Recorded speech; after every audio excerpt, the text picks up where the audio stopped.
A'oudhu billahi minash shaitanir rajim, bismillahir rahmanir rahim, par la baraka de notre cher Sidi Mohammed Fawzi El-Kahkari, qu'Allah sanctifie son secret. Allahumma salli ala Sayyidina Muhammad wa ala ali Sayyidina Muhammad, kama sallaita ala Sayyidina Ibrahim wa ala ali Sayyidina Ibrahim, wa barik ala Sayyidina Muhammad wa ala ali Sayyidina Muhammad, kama barakta ala Sayyidina Ibrahim wa ala ali Sayyidina Ibrahim, fil alamina innaka hamidun majid, subhana rabbika rabbil izzati amma yasifun, wa salamun ala al-mursalin, alhamdulillahi rabbil alamin. Alors, aujourd'hui, Inch'Allah, on va parler de la purification de la nefs. Donc pour ça, on va se baser sur un verset qu'on va lire, Inch'Allah, on va commencer par ça. Donc c'est le verset 111 de la sourate Al-Tawbah, le repentir. Bismillah ar-Rahman ar-Rahim.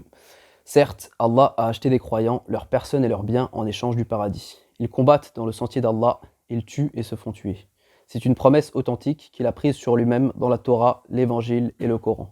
Et qui est plus fidèle qu'Allah à son engagement ? Réjouissez-vous donc de l'échange que vous avez fait, et c'est là le très grand succès. Donc, alors, déjà dans ce verset, Allah il commence par nous parler des croyants. Donc déjà, qui sont les croyants ? Ça, on ne cesse de le répéter dans notre voix, c'est ceux dont le cœur a été illuminé par la lumière de leur Seigneur et qui aspirent au retour et à sa présence en cette vie. Donc c'est-à-dire que quand Allah parle du paradis, sans nier le paradis, c'est-à-dire auquel tout musulman, Inch'Allah, va accéder dans l'au-delà, on parle ici des croyants, donc c'est-à-dire du paradis en cette vie, c'est-à-dire de la présence de son Seigneur. C'est-à-dire que le croyant, son but, c'est de purifier son cœur, et c'est pour ça qu'Allah dit il a acheté des croyants leurs personnes et leurs biens, c'est-à-dire en fait que, il a acheté d'eux toutes leurs personnes, et dont le but c'est de purifier son cœur de manière à ce que le paradis, en fait, on y accède directement et qu'il n'y ait pas en fait un instant en cette vie où on est éloigné de la présence de son Seigneur. C'est-à-dire que c'est comme si le disciple a un cœur, ce cœur est rempli d'idoles. Donc ces idoles concernent sa personne et ses biens. Le but du disciple, c'est de se purifier de toutes les parties de son âme. Donc pour ça, comment ça se fait ? Ça se fait par l'intermédiaire d'un maître spirituel qui nous transmet donc la lumière divine. Et à partir de là, tout le cheminement du disciple va être de progressivement, finalement, se purifier de toutes ces choses. Donc, c'est pour ça que, par exemple, quand on regarde le verset qui parle des Aouliya, on nous dit que les Aouliya ne ressentiront nulle crainte et ne seront pas éprouvés. Pourtant, quand on regarde leur vie, on voit bien que c'est les personnes les plus éprouvées. Quand on regarde la vie des prophètes, des saints qui sont des Aouliya aussi, des prophètes et des messagers, c'était les personnes les plus éprouvées. En fait, le truc, c'est que eux, malgré leurs épreuves, en fait, ils étaient constamment dans une acceptation totale du décret divin et ils voyaient la présence de leur Seigneur en toutes choses, dans les épreuves comme dans les bienfaits. C'est-à-dire que où qu'ils se tournaient, se trouvait la face de leur Seigneur. Et c'est cela auquel aspire le disciple. Ce qui l'empêche de vivre cela, c'est son insouciance et cette divinité qu'il a à l'intérieur de son cœur. C'est-à-dire qu'en fait, le disciple, le problème, c'est qu'il est dans un état d'acceptation, on va dire, qui est conditionnel du décret divin. C'est-à-dire qu'il est attaché à des choses, donc ça peut être des ambitions, des espoirs, des personnes. Quand le décret va dans le sens de ses espoirs, dans ce cas-là, tout va bien, alhamdoulilah. Sinon, il est dans une forme de rébellion intérieure, en fait, vis-à-vis du décret. Et c'est ça qui le voile, en fait, de la présence de son Seigneur en chaque instant. Et c'est justement donc à cette purification qu'il doit tendre pour que, quoi qu'il arrive dans sa vie, il soit toujours dans cet état d'acceptation totale et de présence de son Seigneur. Donc du coup, comment se passe cette purification ? Donc il y a plusieurs manières. Donc on a dit que c'était par l'intermédiaire d'un shir, d'un héritier mohammedien qui transmet cette lumière. Donc Inch'Allah, on va donner un exemple de cette purification dans le cadre de la terbiya. Donc nous, ce qui s'est passé pour nous dans beaucoup de cas, c'est-à-dire qu'en fait cette lumière, c'est comme si le cœur du disciple était une pièce sombre et la lumière va venir zoomer en fait sur une partie de cette pièce. C'est-à-dire que c'est comme si on avait un espoir, une ambition, quelque chose qui était latent en nous, et cette chose en fait, par des sebeb, par des causes, elle va grandir. C'est-à-dire que cet espoir va devenir quelque chose de fort en nous, cet espoir, quoi que ce soit, cette ambition, et en fait au moment où le disciple va penser qu'il va la saisir, c'est-à-dire que c'est comme si en fait, on va dire, pour donner une image, c'est comme si on avait une graine, et cette graine, en fait, la lumière va zoomer dessus et va réveiller le fait qu'en vérité, c'est un arbre. Et cet arbre, il y a des fruits, et le disciple, il veut saisir ces fruits. Et au moment où il croit qu'il va les saisir, l'arbre est complètement coupé, brûlé devant lui, arraché, et en fait, c'est comme si c'est des parties de son âme qu'on va arracher progressivement. C'est-à-dire qu'en fait, c'est comme si le disciple doit faire un deuil de toutes les parties de lui-même, parce que Allah nous dit, d'ailleurs, je vous montrerai vos signes mes signes, dans l'univers et en vous-même. Donc c'est-à-dire que ce soit des personnes, que ce soit des attentes, quoi que ce soit, dès qu'il est dans cette espèce de rafle-là, d'insouciance, en fait, il va être éprouvé sur cette chose, voire elle va lui être retirée. C'est-à-dire que finalement, en fait, on pourrait dire que la jalousie divine, elle n'a pas de limite.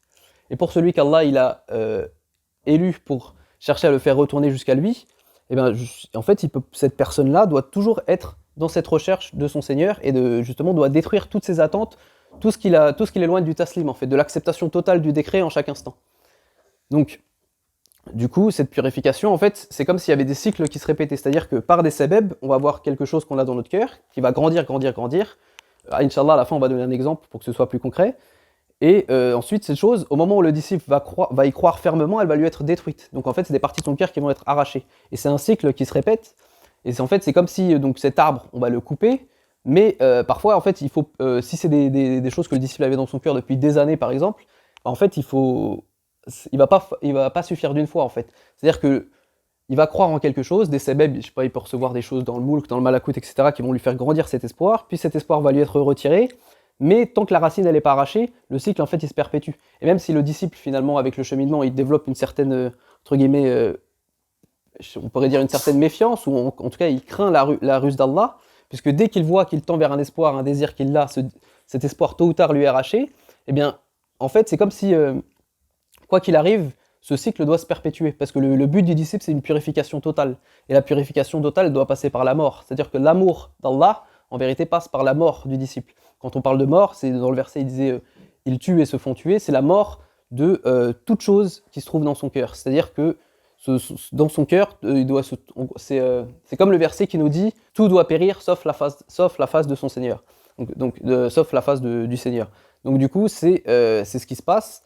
Et en fait, bon, on va donner un exemple concret. Donc nous, par exemple, au début de notre cheminement, il faut savoir que ce dont on parle, ça peut être une aspiration pour la mondaine comme une aspiration spirituelle. Au début de nos cheminements, par exemple, comme beaucoup de disciples, on aspirait à vouloir faire la khalwa, donc la retraite spirituelle. Et donc on faisait des séjours à la Zaouïa, plusieurs séjours, parfois d'un mois, parfois de plusieurs mois.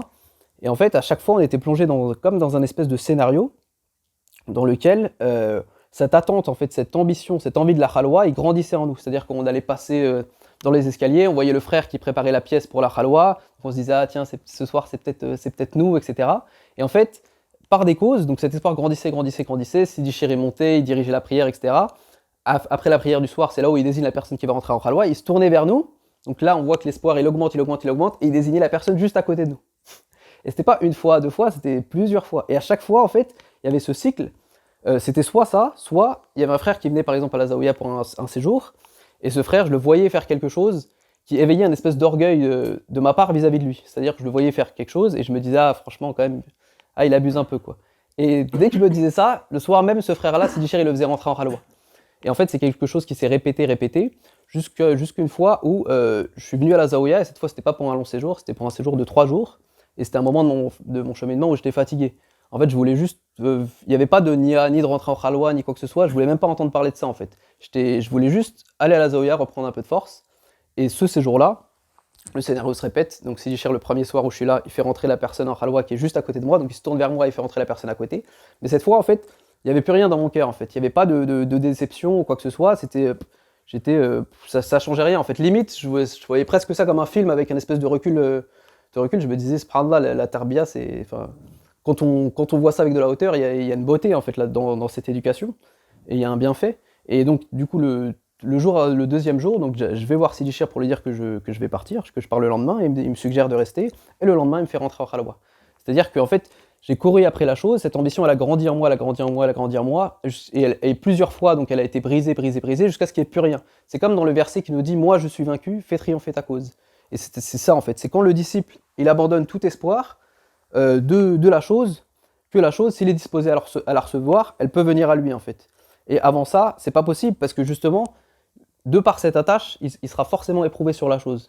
Et ça, c'est quelque chose qui est arrivé à de nombreux disciples, et ça peut être des personnes qui leur étaient proches, ou des espoirs qu'ils avaient, des ambitions, etc. Et c'est quelque chose qui est extrêmement difficile, mais derrière ça, en fait, il y a un grand bienfait. C'est comme dans le sens c'est pas mot pour mot, mais le verset qui nous dit « Il se peut que vous ayez de la répulsion pour quelque chose, qui soit pour vous un bienfait. » C'est Allah qui sait, et vous ne savez pas. Et en fait, c'est ça. C'est-à-dire que le disciple, La finalité, c'est ça, c'est la purification, et que quoi qu'il arrive, il trouve son Seigneur en toutes choses.